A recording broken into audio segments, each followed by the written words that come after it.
Guys, it's here, NBA opening night, so let's do a little preview, shall we? Get in your favorite DFS and sportsbook plays for opening night. So how about your favorite DFS play from this Nets-Bucks game? Kenny, where are you going? Yeah, so look, I really have a lot of. I think LaMarcus Aldridge is a really good deal on DraftKings at the center position at $3,100 or $4,100, excuse me. But if you want to just go dollar for dollar, the best option, James Harden. We saw his usage rate dip for last year for the first time in a very long time.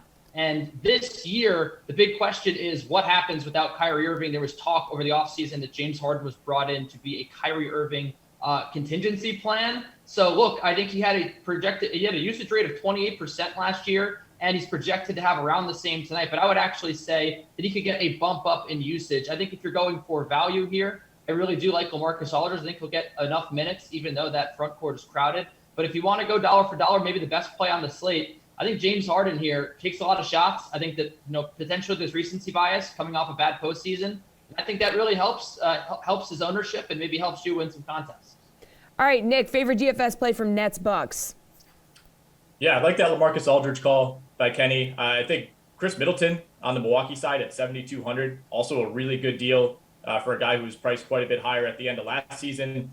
I think there's some more value on the Milwaukee side here. You can get Brook Lopez at $5,900. I'm usually not a huge fan of Brook Lopez, but keep in mind, Milwaukee's going to be shorthanded in the front court tonight. No Semi Ojeleye, no Rodney Hood, no Bobby Portis. All those guys are injured. So that also opens up, a potential spot for Jordan Nwora, who's looked really good in the preseason, has had some flashes over the last couple of years, just hasn't really been able to get on the court for a really deep and talented team. But with all those guys out, the Bucks don't have a ton of front court depth. So if you're looking for kind of a Hail Mary, fill out the lineup play, I think Jordan Nwora at $3,000 makes some sense. I also think Grayson Allen going to be pretty popular at $3,800. Looks like he's in line to start for the injured Dante DiVincenzo. All right, Nick, how about your favorite bet from this Nets-Bucks game?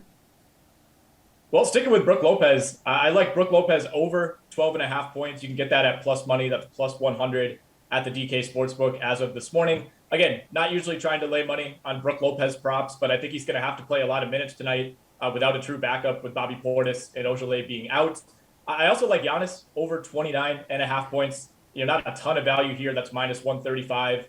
And I like Kevin Durant to be the game's leading scorer. You can get that at plus money, plus 155. I think I'd rather bet that than digging into KD's points prop, which currently sits at 30.5. All right, Kenny, where are you going? What's your favorite bet from the Nets-Bucks game? Yeah, Nick mentioned Grayson Allen. I really like what Grayson Allen brings to this team. I thought that last postseason, what you saw was this team missing Dante DiVincenzo. And I think that bringing in Grayson Allen does help just a little bit. And I think, we'll see what the PJ Tucker situation turns into. I know that they let him walk, and we'll see if that really impacts their defense. And obviously, the aforementioned injuries to Semi Ojeleye and Bobby Portis makes things a little complicated in the front court. But look, I think the Nets have a lot of things to sort out here in terms of, potentially increasing James Harden's usage rate, where they want to go down low at power forward and center with so many options. I just think that, we saw last year what happened to the Nets early in the season. It was sort of difficult to figure them out. It was difficult for them to figure out how to play defense. We could see similar struggles here with a really new team. I think the Bucks money line at minus 120 took about 2 minutes to get to the bet. Is a really, really good play here. I just think that, defensively, they really brought it at the end of last year. They should bring it again, and they maybe have a little bit of improved help at shooting guard, which should help them get over the finish line. All right, Kenny, let's move to that Warriors-Lakers game. What's your favorite DFS play in this one? It's going to be Russell Westbrook at $8,600. I think this is, I think we'll see Russell Westbrook's price increase as the season goes on because, again, there's skepticism. It's opening night. No one really knows what Russell Westbrook's going to look like. He's playing with two stars. Is he going to be taking the ball a lot into the rim? Is he going to be as leaned on as a passer with LeBron James there? But I think that he will. I think that he'll be the distributor for this team. I think he's going to play massive minutes. And you look at the Lakers bringing in some talent. I know that Wayne Ellington isn't playing for this game, which would have made me like Russell Westbrook even more. But you have some great shooters. Kent Bazemore coming back and facing his former team. So I think that there's a ton of great talent around Russell Westbrook here, and I think that he ultimately sees the assist numbers that he's been seeing. He come off a great year last year, and potentially he scores some more points. He had the fewest points per 100 possessions since his second year in the NBA last year. I think that potentially this comes up with some more spacing on the floor. Maybe he has some opportunities to score. All right, Nick, what's your favorite DFS play from this one?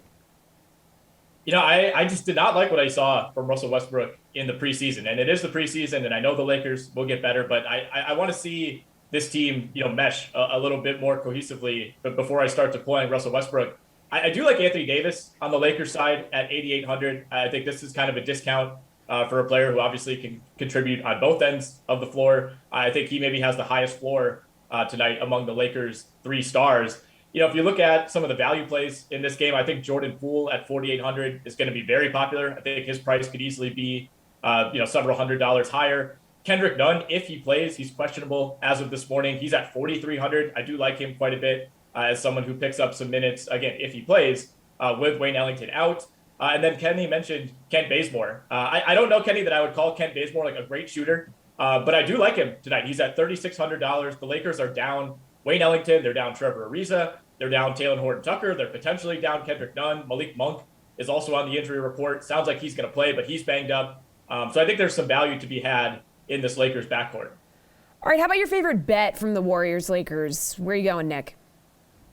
I really like the under in this game, and I don't like it quite as much as I did when I started researching for this last night when the total was at 228. It's already fallen down now to 226.5. Keep in mind, this is opening night. Teams tend to be really tight. If you watch the Lakers at all in the preseason, they really had trouble scoring. I think defensively they're actually going to be okay, but the offense just looked really, really clunky, and not having a guy like Wayne Ellington really does matter for this team in terms of spacing. So I think we get a low-scoring game. I mean, keep in mind, even on opening night last year, we saw the Warriors not even get to 100 points. They got smacked by almost 40 points against the Nets in that game. And again, the Lakers were under 100 points 3 times in the preseason. Still lots to figure out for that team. I think we kind of see an ugly, kind of sluggish start from both of these teams. So I do like the under here. Kenny, which bet do you like? I like Kent Bazemore over 8.5 points. I know Nick mentioned that he's not a great shooter. He did shoot over 40% from 3 last year. And just by, again, process of elimination here, there's not a lot of healthy options. And the list that Nick mentioned, and I had mentioned Wayne Ellington before as well. I think he's probably going to play around 30 minutes in this game. And with that much time on the floor and with the defense, focusing on Anthony Davis, LeBron James, and Russell Westbrook, I think that Bazemore is going to find himself open quite a few times. And 8.5 points is very low. I also do like taking the over on Jordan Poole at 17.5 points. As Nick mentioned, obviously, if you're just a casual NBA fan who's not really following the news, still no Klay Thompson for the Warriors. So that's going to open up, again, huge minutes for Jordan Poole, probably plays 32, 35 minutes, which makes him a great DFS play. But also, I think he could definitely score 20 points in this game. He's got a lot of talent, and he's also a good shooter. So I think those are the 2 bets. I'm probably looking to play some player props here. I like the Lakers, but I don't really want to pay this price on the money line.